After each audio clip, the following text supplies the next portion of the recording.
I ended the last lecture on the practicalness of the way in which the Hittites were taking in all these various religions, and the way that it was being set up. And so also the book points out that aspects of architecture, diet, medical practices, and folklore were also brought into the Hittite kingdom based on the various ways that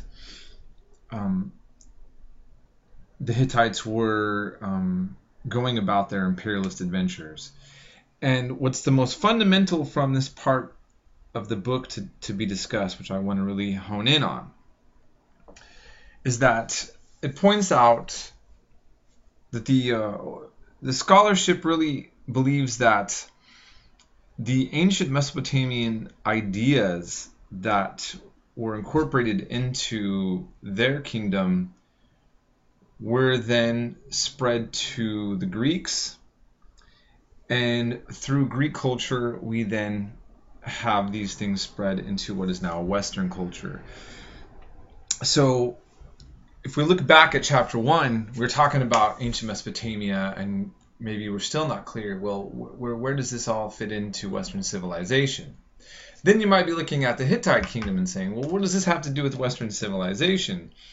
And then here we're looking at something that's fundamental to this, and this maybe wouldn't necessarily be the only thing, but a real fundamentally important aspect to the history we're learning right now, is that it appears that the ancient Mesopotamian concepts get into, become incorporated into Hittite culture and then disseminated to the Greeks, who then disseminate this into Europe, and the creation of some of the aspects and ideas that we see in Western civilization.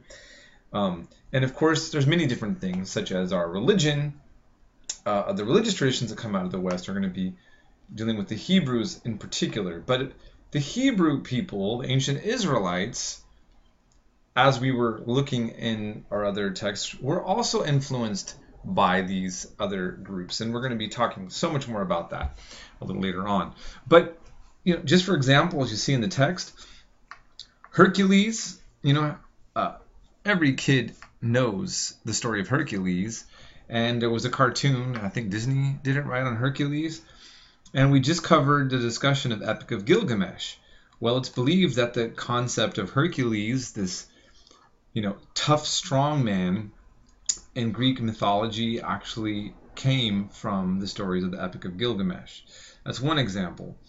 And then there is also, Mesopotamian mathematical concepts that we saw that were so similar to what we use today, also most likely made their way into Greek culture by, via the Hittites. Okay, so this is fundamental, very important. Now, this chapter says that some scholars claim that the Hittites also deserve credit for creating the concept of history. I mean, we have to. I want to kind of talk about this again a little bit. Anytime people were writing something down about themselves, you could say that that's history. But the way that we formulate history, and I kind of talked about this, I believe, in one of the intro videos, it has a kind of historical development. Like we might take for granted that the way we talk about history, the way we analyze it, is just what we call history, as if that's just a natural way to look at the past. But how we look at the past varies over periods of time, over methodology. And the word history is a Greek word itself, and often Herodotus is considered the father of history. But these are debatable things. And I want to also point out something. you'll see the book always say some scholars dispute, some agree, disagree. I want to be emphasizing that when we go over the biblical history of the ancient Hebrews / Israelites and the Jews, because when you take history in high school, you're given a lot of multiple choice questions, A, B, C, or D, or E, whatever. And yes, I will have you probably do one multiple choice, mainly because some people do better at that than writing. I have you guys do so much writing. But I just want you to point out, I want to point out to you that many history professors don't do any multiple choice, especially when you do upper division. Because for the most part, history it's not the same as a fact of math. 1 + 1 = 2. We keep getting new information, so things change, things shift. Sometimes certain people have their own reasons to buy into one theory as opposed to another, even if it's a minority view. Well, is a minority view just because it's the minority mean it's not the right view? That's all up for question. So again, I just want to point that out. And so as we're looking at this, when it talks about the history of the Hittites, the way that they told their history does look similar to the way in which we talk about history now. And one of the things that's important was the idea that they thought that people could learn something from the past and acknowledge sins or past mistakes.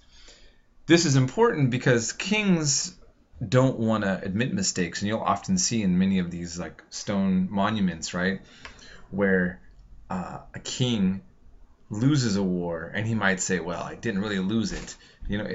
For propaganda purposes, you don't want your nation to think that you lost the war, but you don't learn anything from that. And this idea of, well, if something happened one way as opposed to another, what could one benefit from learning that? And so that's something that we see kind of interesting, the way that they look at themselves. I just want to talk about the Battle of Kadesh. Now move on to that. What's significant? We have a section that really explains it quite clearly in a diplomatic revolution. But what's interesting is, we look back at the maps, and let me see here if I can just go, oops, I'm going to go previous, let's see, you can bear with me here. Okay, so here Egypt and the Hittites are fighting for power in Canaan, right? And this is something that's so typical of smaller states, often when they're locked in between two more powerful states, that there's a tug of war taking place there.